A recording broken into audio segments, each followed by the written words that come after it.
Voilà, je me suis fabriqué un tout petit tour là, manière de pouvoir reprendre enfin cette bande de squish là de la culasse qui m'embête. Donc j'ai fait ça rapido là en bois. J'ai trouvé un roulement qui traînait là, qu'un copain m'avait donné. Où avec du scotch j'ai entouré une bougie. Du coup j'ai réussi à le coincer dans le roulement. Le roulement je l'ai mis entre deux bouts de bois vissés. La perceuse est vissée sur la bougie, posée ici tout simplement.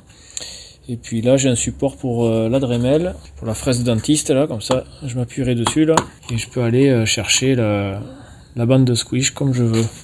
J'ai mis des vis un peu ici là pour équilibrer le balourd, pour pas que ça ballotte trop, et c'est pas trop mal hein. Ça tourne plutôt rond. Alors ce qui peut fausser la visu, c'est que j'ai fait des traits au marqueur pour régler justement le balourd là, et les traits eux ils sont désaxés, mais maintenant ça tourne rond. Donc bon, ça tourne pas au centième évidemment, mais je pense qu'il y a moyen de reprendre cette bande de squish enfin et avoir un squish plutôt positif, et ça ira très bien comme ça. Bon, j'ai repris mon fil d'étain où j'avais fait le squish. Donc si je le dessine en gros comme ça, le squish étant inversé, il est plus écrasé à l'intérieur de la bande de squish qu'à l'extérieur. Donc ici j'ai 0,8, là j'avais 0,84. Quand je mesure à l'extérieur, j'ai les 1 mm à l'extérieur, et ici j'ai 0,96. Donc j'ai bien 0,16 de plus en allant vers l'extérieur. Ma bande de squish ici elle fait 5 mm de large. Donc là si je redessine le bombé du piston, la largeur de la bande de squish, j'ai 1 mm ici et 0,84 de là. Donc pour retrouver au moins du parallèle, il faut que je rajoute 0,16. Comme ça je serai à 1 mm ici. 0,16, il faudrait que je le gratte ici là. Hop. Et pour donner un peu plus d'angle, eh ben, il faudrait que je gratte un peu plus loin encore. Je vais essayer de... J'aurais voulu aller à 7 degrés, mais je sais pas. Je vais gratter 0,2 environ, donc c'est vraiment pas grand chose. Comme ça je serai parallèle, voire un petit peu plus ouvert. Et on va essayer comme ça, et après on essaiera d'ouvrir plus si besoin.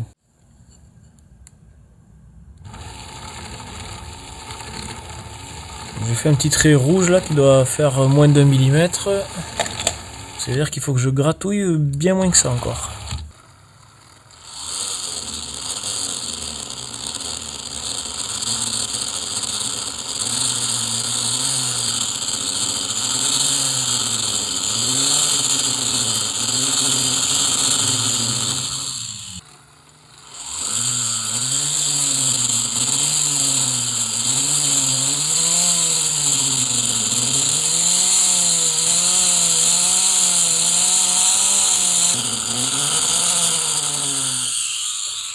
Bon, par rapport au trait rouge que j'ai fait, j'ai dû faire un peu... Ouais, j'ai dû faire la moitié, même pas. Donc c'est vraiment très très léger.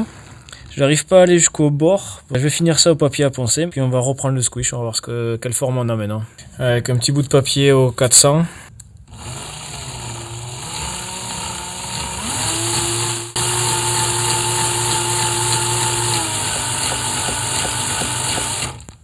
C'est un petit peu granuleux encore. Je vais d'abord voir quelle forme a le squish, et si c'est bon, je finirai au papier à poncer pour le rendre beaucoup plus lisse. Et après, je vais pas trop m'embêter à le rendre miroir, hein, ça m'intéresse pas.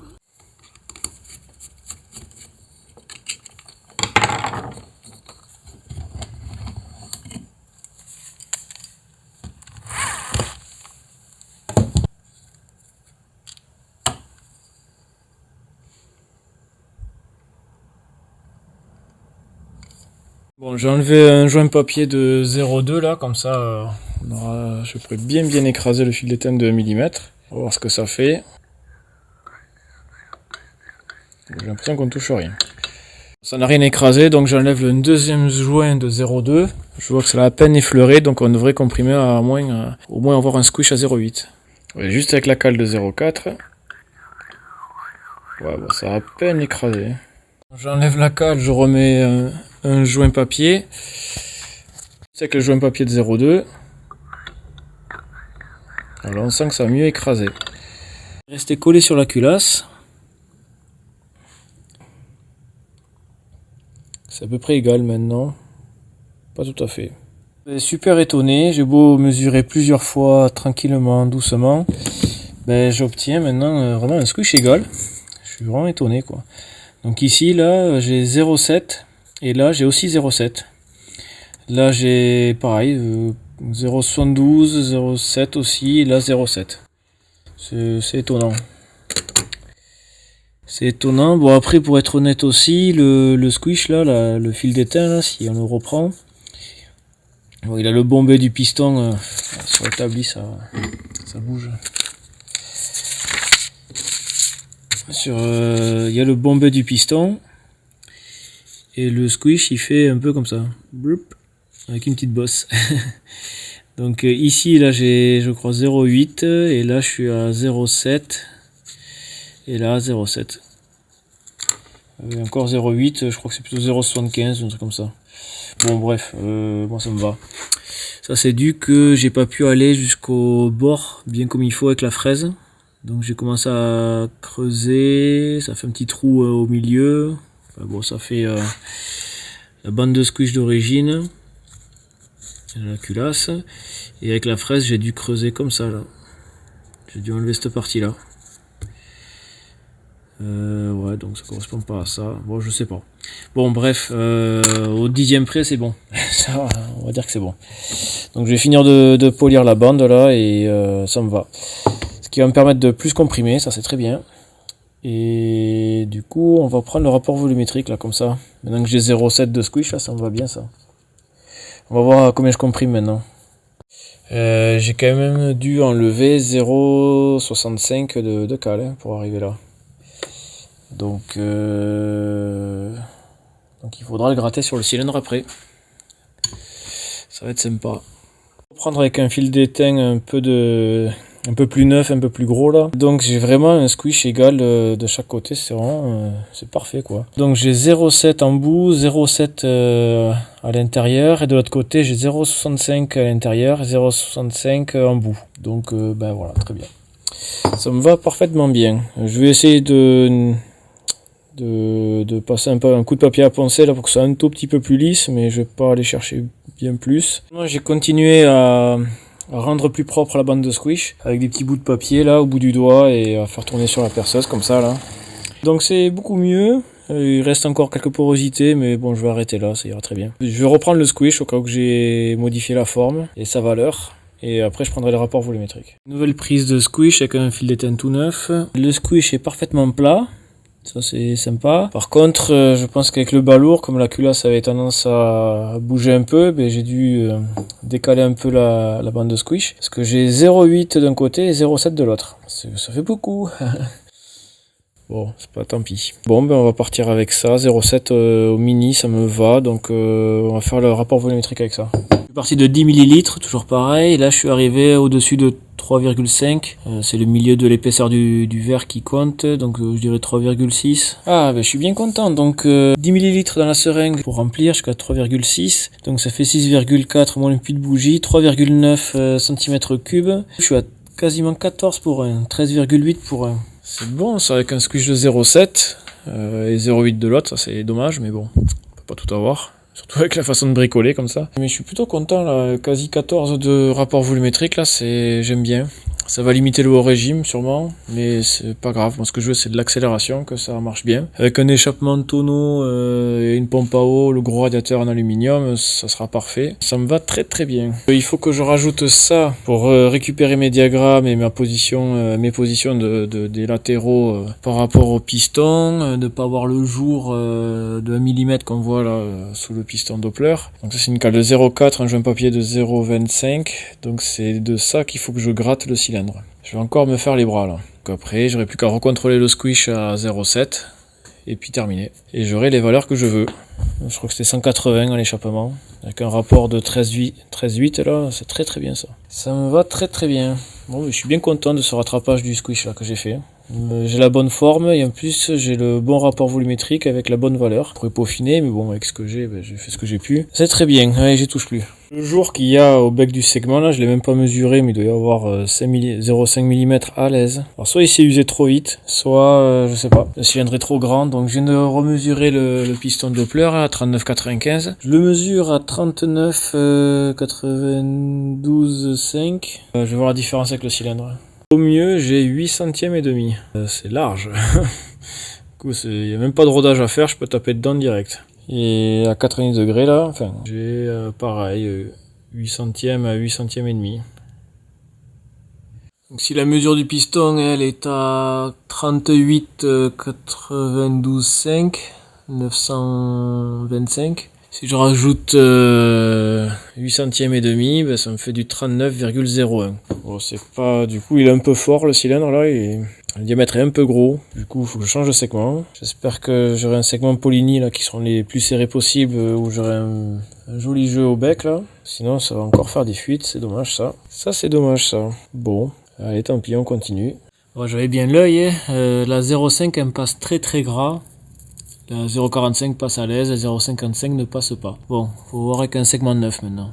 Une cale 0,4, un joint de 0,25 sur la hauteur du cylindre. Il faut que j'enlève encore 0,65 et je tombe à 72,1 pour récupérer le squish et le rapport volumétrique. Le piston d'origine fourni avec le cylindre, il est à 38,96 qui fait bien 5 centièmes de jeu cylindre-piston, donc ça c'est parfait ça. Donc mon piston Doppler est déjà bien usé, puisqu'il est à 92 maintenant, donc ça mériterait de prendre un piston neuf.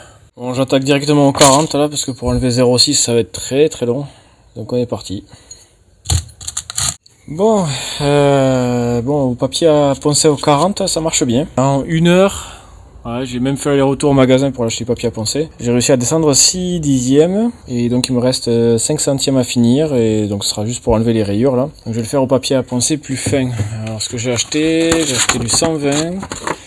Donc on va faire du 120 dans un premier temps. Et après 400 et 600 si besoin. Chaque fois il faut que je mesure au pied à coulisse, ici, là, aux 4 coins là.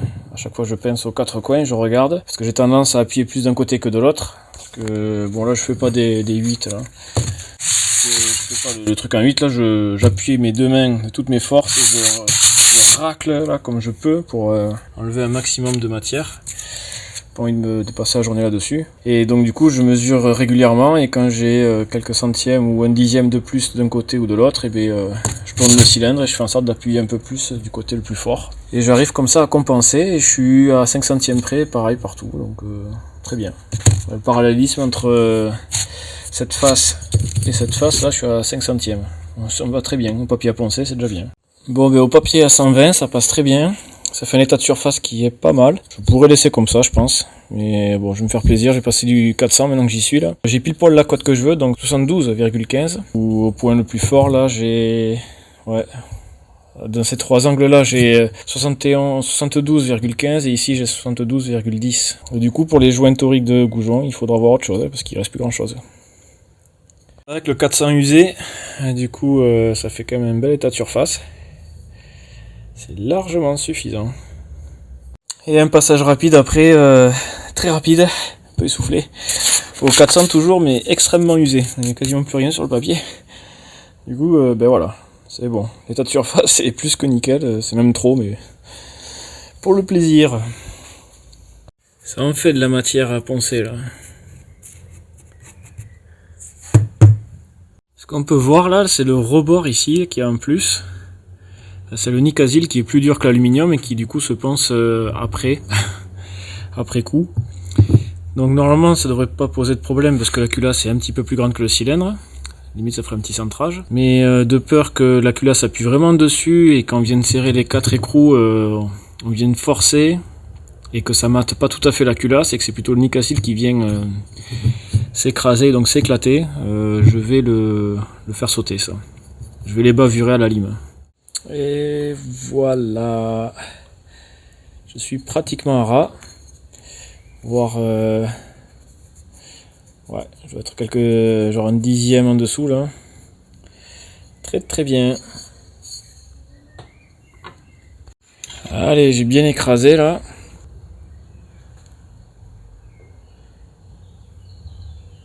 Donc si ce que j'ai mesuré, c'est que donc ici là en bout de fil d'étain, j'ai 0,65, un tout petit peu moins.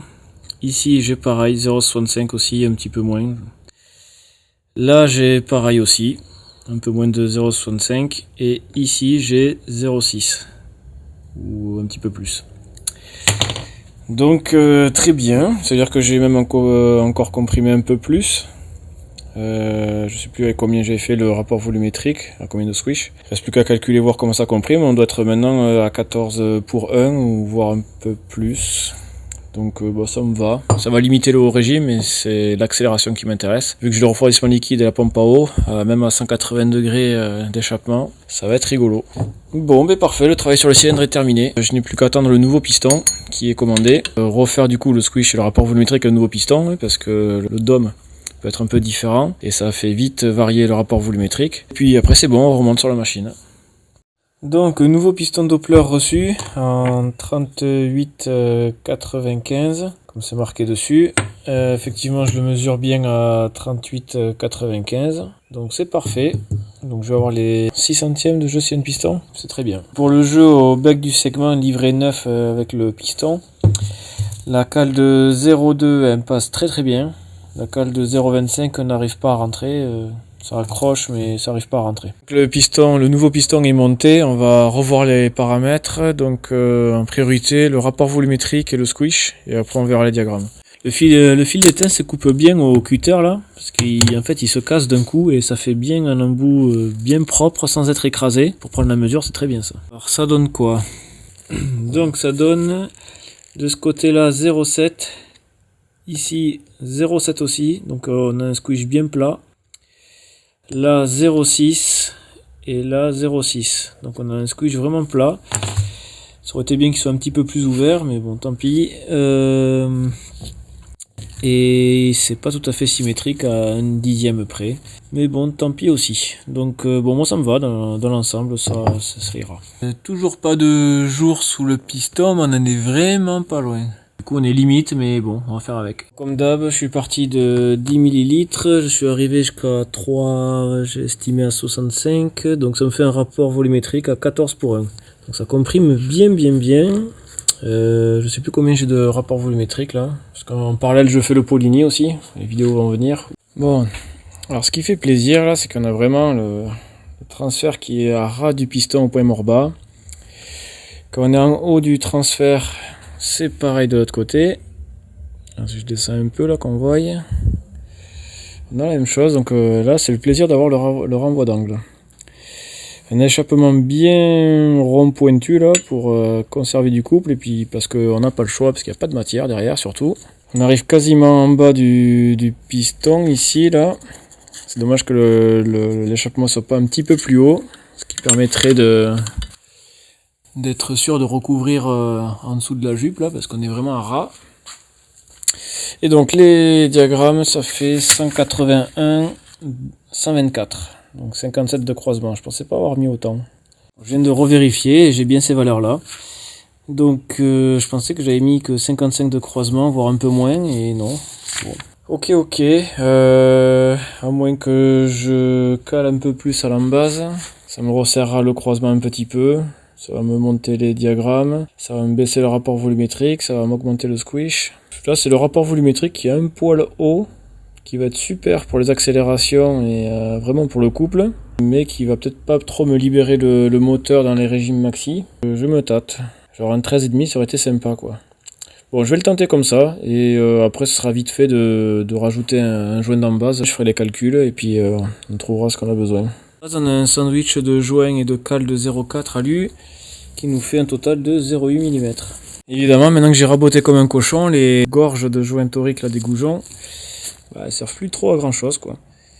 Donc je vais les mesurer et faire avec du papier je pense. Entre 0,5 et 0,6 de profondeur. Je vais voir ce que j'ai comme papier de culasse là qui s'écrase. Du papier de culasse en 0,8 que j'avais déjà essayé. Donc sur les bords il fait bien 0,8 et au niveau là où il a été écrasé il est à 0,4 là. Donc ça correspond parfaitement à ce que j'ai besoin. 4 petits joints en papier plat de 0,8. Je suis bien fait chier là avec le cutter, le ciseau. Mais bon, au moins que ça peut dépanner là.